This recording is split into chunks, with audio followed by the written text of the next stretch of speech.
Welcome, everyone. Thank you for joining us for our Celebration of Life Pet Memorial event. I'm Michelle Leifer, the director of the USAN Institute for Animal Health Education at the Schwarzman Animal Medical Center. So tonight we gather to remember and honor our beloved companion animals, the special beings who've left an enduring impact on our lives and in our hearts. And within this community, we share an understanding of the extraordinary bond that exists between humans and our animal companions. They are our loyal friends, our confidants, our sources of boundless happiness. They are our family. So here is how tonight will unfold. First, we'll hear from our three speakers, followed by a candle lighting ceremony and a moment of reflection.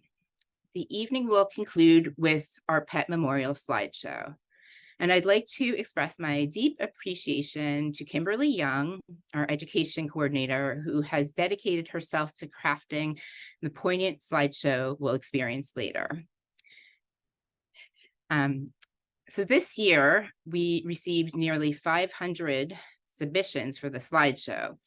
And since we feel it's important that every cherished pet be honored and celebrated, we have included each and every one of them. So as a result, the slideshow is just under an hour long.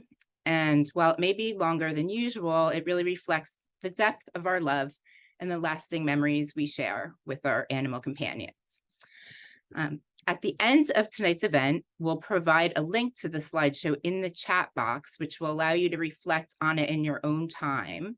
We'll also send out a link to the recording of the slideshow, as well as the event tomorrow. So other than that, we are going to disable the chat box. So if you wish to communicate with others who understand the pain of losing a beloved pet, we encourage you to participate in our pet loss support program led by AMC's social worker, Judith Harbour, whom you'll hear from tonight. There are more details about the groups and the resources we offer can be found on our website, and we'll also include those links in the email we send out tomorrow. And now I have the honor of introducing AMC's president and CEO, Helen Irving. Helen joined AMC this past January, bringing over a decade of experience as a healthcare CEO, encompassing hospital operations, clinical care, management, and healthcare administration. She's also a trained RN with an MBA and an ardent animal lover. We are fortunate to have her leading AMC, and we're deeply grateful for her presence tonight. Please join me in welcoming Helen Irving. So thank you, everyone, and thank you for allowing me to share in tonight. I think it's incredibly important that we remember all of the ones that we've loved together. And it's really never lost on me at all that our pets are our family. And more importantly, they're the family that we choose, right? And that makes them even more special. And that bond is what brings us to life. And with their pets, though, they just bring us joy and laughter. They bring unconditional love to our lives. They bring comfort and a sense of peace. They dry our tears when we cry, and I know I've experienced that myself. They ease our pain when life simply just hurts. Some find us when we're lost, and that I know because my cat found me when I was lost in life. And others guide us through our everyday life as service animals, right? Or guide dogs. And many just save us, not only through the work that they do, but they save us in life too. And they make us better human beings for being in our world. So I think it's only right that we celebrate the lives that we have together. There's shared lives. And that this is what tonight means to me, means that to me personally, and that I will always be remembering those that have been in my life and have lived with me and shared my journey up until this point. And I know that there will be many more to come. So I thank you for including me, and I'm looking forward to enjoying a great evening. And I hope that you love every moment of what's been put together tonight. Thank you. Helen, thank you so much for your beautiful words. We're so happy to have you at AMC, and we're so grateful to you for joining us tonight. It is now my pleasure to introduce Dr. Catherine Quisenberry. Dr. Quisenberry is a senior veterinarian and the head of AMC's Avian and Exotic Medicine Service. She also serves as AMC's Chief Medical Officer. Please extend a warm welcome to Dr. Catherine Quisenberry.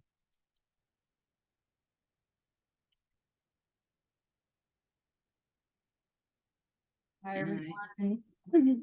I really appreciate the opportunity to come here tonight and to speak with you. This is an important celebration of these animals that come into our lives, and they enrich our lives so much in the short time, really, for most of them that we have them. And I wanted to just talk to you a little bit personally and as a veterinarian, what pet loss means to me.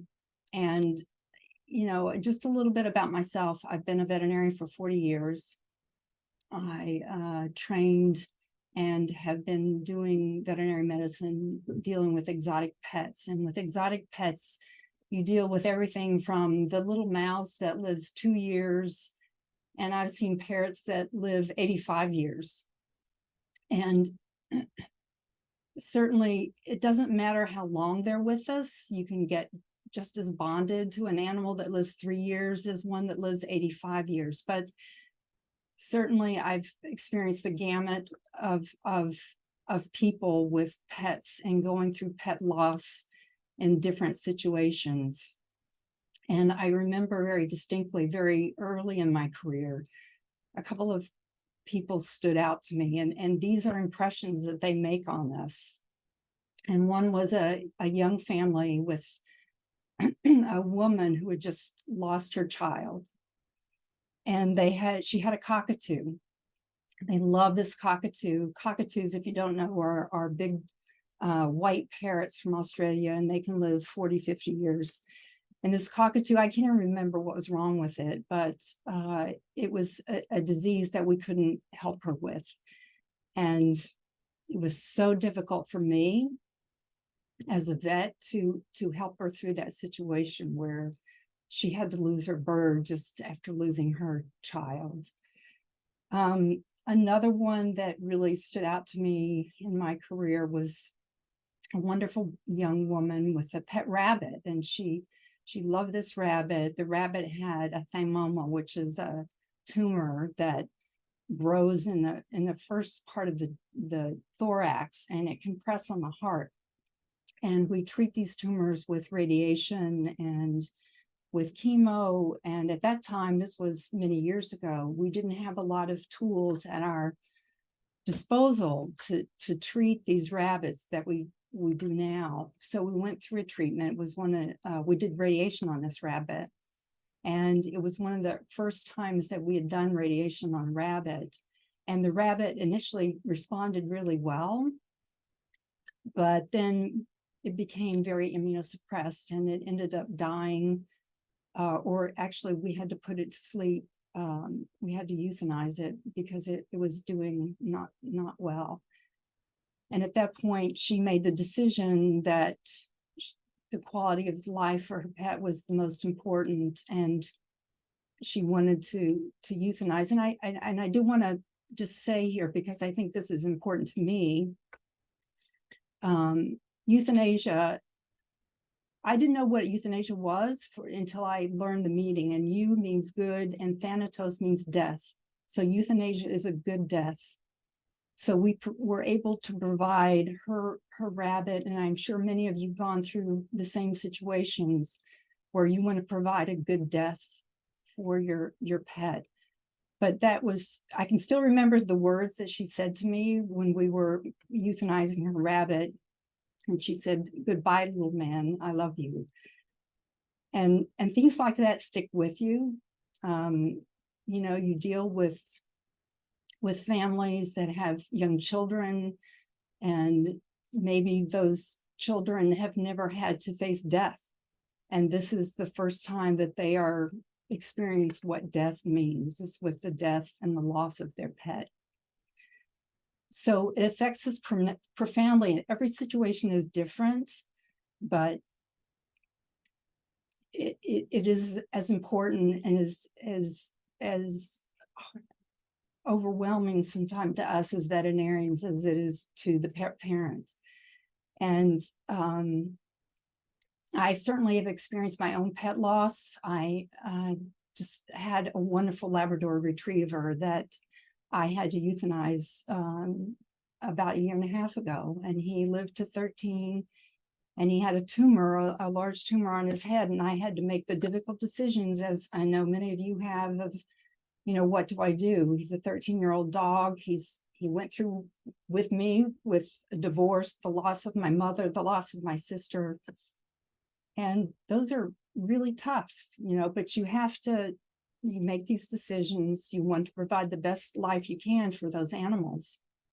And so I made the decision just to treat the tumor palliatively.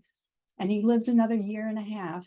And then one night he couldn't breathe very well. And I knew it was time. And it was difficult. And I still mourn him now. He was my best friend, just like us. Everybody knows here. They stay with you through everything. And so each one of us as a veterinarian has been through what you're going through, and we experience on a personal level every time we deal with someone going through this. We feel it too. And these animals are incredible, and I do feel they're such a wonderful part of our life, and it's wonderful that we can celebrate them. So thank you.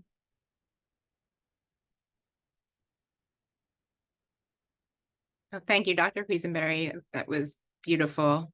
And thank you also just for everything that you do for the staff, for your patients, and we really appreciate you joining us tonight. It was beautiful. All right, now I have the honor of introducing Judith Harbour. Judith is AMC's in-house social worker. She works closely with AMC's veterinary staff, providing support and counseling to our clients. She also leads AMC's 2 pet loss support groups aimed at helping those who have lost their animal companions find solace in healing. Judith played an instrumental role in organizing tonight's event, and we are immensely grateful for her guidance. Okay, Judith, the floor is yours. Thank you, Michelle. Thank you, Dr. Q. That was really moving to hear from you, and was a comfort to me too. All right. As our previous speakers have said already, I am honored to spend this evening with all of you to hold space to honor your animal companions and the bond you all have with each other. The loss of a pet can be a profound one. The intensity of the grief can take your breath away and can feel like physical pain. For so many, pets are the rock they lean on in hard times. And in this grief, when you need them the most, they are the ones who aren't there. While everyone has a unique grief experience, tonight we'll talk about some themes that often come up at some point while grieving after the loss of a pet. We'll talk about offering yourself grace and finding your way. I hear so many shoulds when working with pet owners. First, there are the shoulds of judging one's own grief experience. I shouldn't be this upset. I should be further along. I should get rid of their stuff. Perhaps you've had similar thoughts. These thoughts cause suffering because on top of the pain of grief, the bereaved are experiencing the pain of self-criticism or even shame. Guilt, an almost universal feeling after a loss, brings shoulds too. I should have brought her home. I should have noticed something was wrong. I should have spent more time with him. Giving yourself grace means being kind and patient toward yourself. It means accepting your humanity, even in hard moments or at times you wish you'd made other choices. Giving yourself grace means acknowledging your own pain.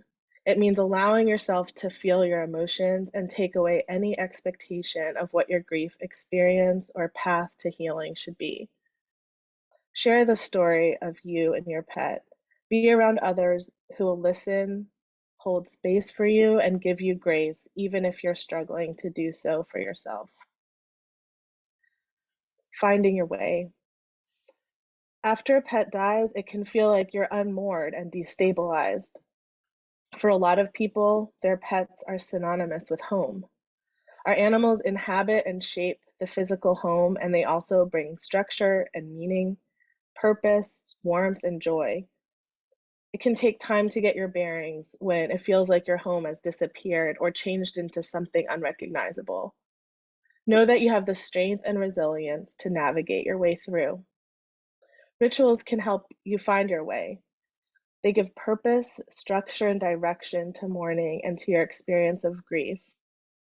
Rituals are usually an automatic practice when humans die, but when animal companions pass away, mourners must consciously engage in the practice of rituals. First, look to your faith, your spiritual, cultural, or family mourning traditions. These traditions already have meaning to us and come naturally to practice. These established rituals often have a built-in structure that is designed to help you move through your grief and integrate your loss. Tonight's memorial event is a mourning ritual, and you can do something similar with friends and family at home. Some people find peace in lighting a candle each evening, keeping a journal, or saying goodnight to a favorite photo. Rituals keep us connected to our loved ones while also helping us direct and contain our feelings in a manageable way. They give us something to hang on to when we don't know what else to do. As the sharp pain and fog of early loss recedes, our pets make their way to their homes in our hearts and memories. You will still see them in the corners of your home. You'll remember what it felt like to bury your face in their neck. You'll remember how they looked at you. Sometimes your longing might still take your breath away. As is apparent from your presence at our gathering tonight, our pets have forever changed us, and we will always hold their memory and love in our hearts. Now I would like to invite you all to join in a candle lighting ceremony to honor the memories of our animal companions. So that we may all see each other's candles, I encourage you to set your Zoom to gallery view and to set your camera in view of your candle. If you wish, dim the lights in your room. I will give you all a few moments to prepare your candles.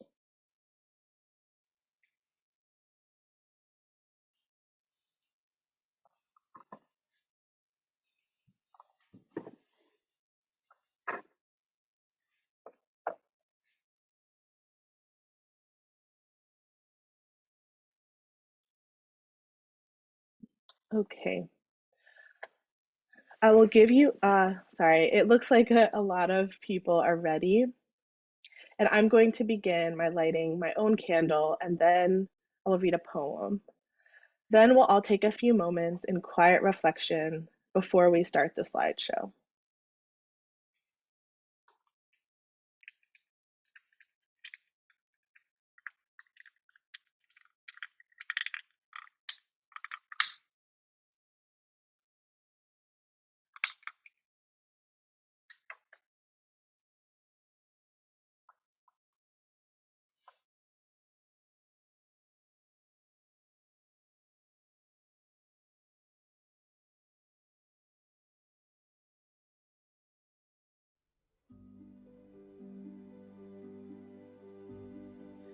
We Remember Them by Rabbi Sylvan Kamens and Rabbi Jack Weimer.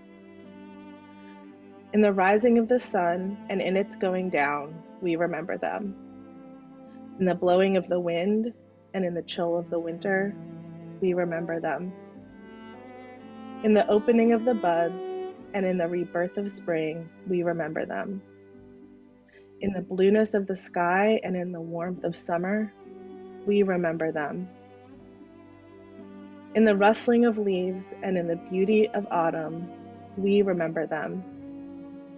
In the beginning of the year and when it ends, we remember them. When we are weary and in need of strength, we remember them. When we are lost and sick at heart, we remember them. When we have joys we yearn to share, we remember them.